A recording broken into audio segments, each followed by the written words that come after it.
The town of Kankara, nestled in the heart of Katsina State, was once renowned throughout northern Nigeria for its exquisite hand-woven textiles. Generations of weavers had poured their skill and artistry into intricate patterns, their looms echoing with the rhythm of tradition. But the vibrant hum of the looms had begun to fade, replaced by a growing silence that spoke volumes about the town's struggle. Aisha, a young woman with nimble fingers and a spirit as vibrant as the dyes she used, was one of the few remaining weavers of her generation. Most of her peers had left for Katsina City, drawn by the promise of jobs and a life beyond the loom. Nigeria's booming oil industry had transformed the state capital into a bustling metropolis, a stark contrast to the quiet, dusty streets of Kankara. Her grandfather, Baba, the oldest and most respected weaver in the town, clung fiercely to the old ways. He saw the exodus to the city as a betrayal of their heritage, a rejection of the craft that had sustained their community for centuries. He lamented the cheap, mass-produced fabrics flooding the markets, which were undercutting the value of their hand-woven creations.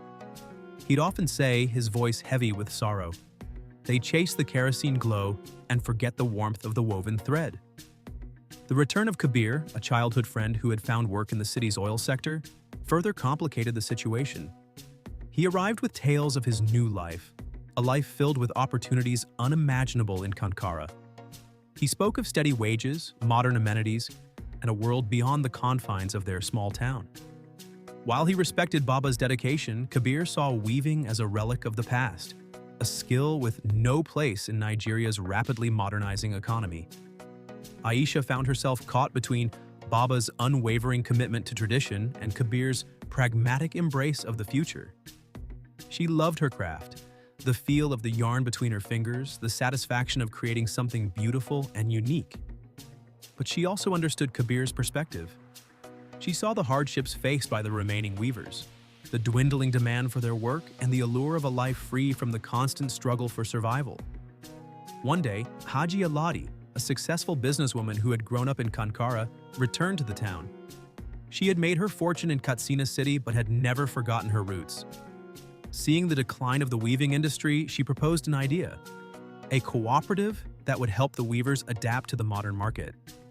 She envisioned using traditional techniques to create contemporary designs, incorporating new materials and marketing their products to a wider audience, including online platforms. Baba was initially resistant, viewing it as a dilution of their heritage. He saw no value in changing what had been perfected over generations. Kabir, on the other hand, was enthusiastic, seeing it as a chance to revitalize the town and provide sustainable livelihoods.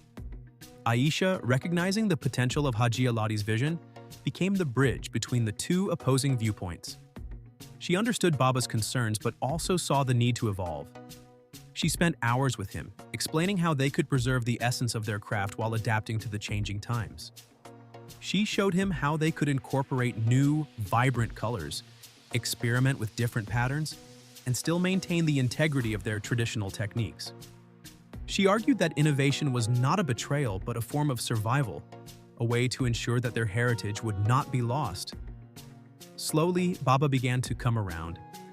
He saw the passion in Aisha's eyes, the same passion that had burned in his own heart for decades. He realized that holding on too tightly to the past could lead to its extinction. The cooperative was formed, with Aisha playing a leading role. They learned new dyeing techniques, experimented with different fibers, and, under Haji Aladi's guidance, developed a marketing strategy that showcased the unique value of their handcrafted textiles. They even set up a small online store, a portal connecting their remote town to the wider world. The first few months were challenging. There were disagreements, setbacks, and moments of doubt. But the weavers, inspired by Aisha's leadership and the growing interest in their work, persevered. Slowly but surely, orders began to trickle in. They received commissions from boutiques in Lagos, Abuja, and even from abroad.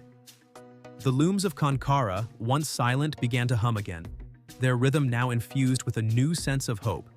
The story ends with a bustling market day in Kankara. The town square, once quiet and forlorn, is now alive with activity. Weavers proudly display their creations, a vibrant tapestry of traditional craftsmanship and modern design. Aisha, standing beside Baba, smiles as she watches customers admire their work. Kabir, having decided to stay and help manage the cooperative's logistics, beams with pride. Kankara had not abandoned its heritage. It had rediscovered it. The town had found a way to weave its past into the fabric of Nigeria's vibrant future, proving that tradition and progress could coexist, creating a unique identity in the heart of a changing nation. The kerosene glow of the city still beckoned, but the warm, enduring light of the woven thread had found a new way to shine.